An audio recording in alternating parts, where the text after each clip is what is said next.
ഒരു ദിവസം 2 തവണ വൈദ്യുതി നിയന്ത്രണം. കേരളത്തിൽ കനത്ത ചൂട് തുടരുന്നതിനിടെ ജനങ്ങളെ വലച്ച് KSEBയുടെ അപ്രഖ്യാപിത പവർ കട്ട്.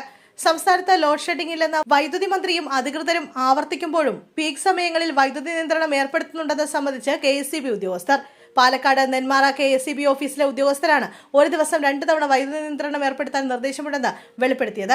അർദ്ധരാത്രിയിൽ തുടർച്ചയായി വൈദ്യുതി മുടങ്ങിയതിനെ തുടർന്ന് യൂത്ത് കോൺഗ്രസ് KSU പ്രവർത്തകർ നെന്മാറ KSEB ഓഫീസിലേക്ക് നടത്തിയ പ്രതിഷേധത്തിനിടെയാണ് ഈ വെളിപ്പെടുത്തലുണ്ടായത്.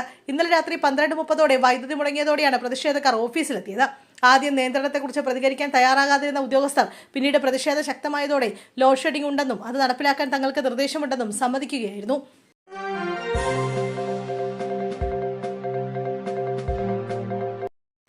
രാഷ്ട്രീയ വിവാദത്തിന് വഴിയൊഴുക്കി BJPയിലെ അച്ചടക്ക നടപടി. വടകരയിലെയും നാദാപുരത്തെയും BJP നേതാക്കൾക്കും പ്രവർത്തകർക്കുമെതിരെയുള്ള നടപടിയെ ചൊല്ലി പുതിയ രാഷ്ട്രീയ വിവാദം പുകയുന്നു.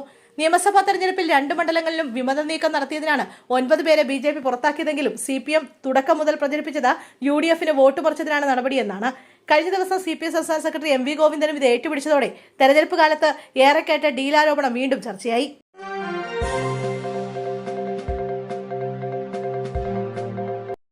മുണ്ടക്കൈ ചൂരൽമല പുനരധിവാസം. മുസ്ലിം ലീഗ് നിർമ്മിച്ചു നൽകിയ വീടുകളുടെ ഗൃഹപ്രവേശന ചടങ്ങ് നാളെ. ആദ്യഘട്ടത്തിൽ കൈമാറിയ 51 വീടുകളുടെയും ചടങ്ങാണ് നാളെ നടക്കുക. ഇന്നലെ 2 വീടുകളിൽ താമസം തുടങ്ങിയെങ്കിലും ബാക്കിയുള്ള കുടുംബങ്ങളെ കൂടി ഉൾപ്പെടുത്തിയാണ് നാളെ പരിപാടി നടക്കുന്നത്. പൊതുജനങ്ങൾക്കും പാർട്ടി പ്രവർത്തകർക്കും പരിപാടിയിൽ പ്രവേശനം ഉണ്ടായിരിക്കില്ലെന്ന് ലീഗ് നേതൃത്വം അറിയിച്ചിരുന്നു.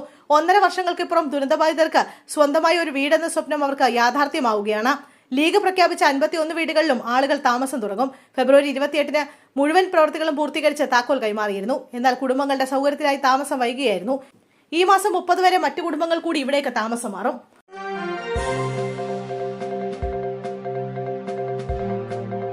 മന്ത്രിമാരുടെ പേഴ്സണൽ സ്റ്റാഫിനെ തീരുമാനിക്കുന്നതിൽ നിർദ്ദേശവുമായി ലീഗ്. UDF സർക്കാർ അധികാരത്തിലെത്തിയാൽ മന്ത്രിമാരുടെ പേഴ്സണൽ സ്റ്റാഫിനെ തീരുമാനിക്കുന്നതിൽ മാർഗനിർദ്ദേശവുമായി മുസ്ലിം ലീഗ്. മന്ത്രിമാർ ഏകപക്ഷീയമായി സ്റ്റാഫിനെ തീരുമാനിക്കരുതെന്നും മണ്ഡലം കമ്മിറ്റികളുടെയും പോഷക സംഘടനകളുടെയും അഭിപ്രായം തേടണം. ഉപജാപക സംഘങ്ങളുടെ പിടിയിലാകാതെ ജാഗ്രത പാലിക്കണമെന്നും സംസ്ഥാന കമ്മിറ്റിയിൽ നിർദ്ദേശം നൽകി. ഇന്നലെ ചേർന്ന സംസ്ഥാന കമ്മിറ്റി യോഗത്തിലും വെള്ളിയാഴ്ച ചേർന്ന മലപ്പുറം ജില്ലാ കമ്മിറ്റി യോഗത്തിലും പ്രധാനപ്പെട്ട നേതാക്കൾ മുന്നോട്ട് വെച്ച നിർദ്ദേശങ്ങളാണിത്.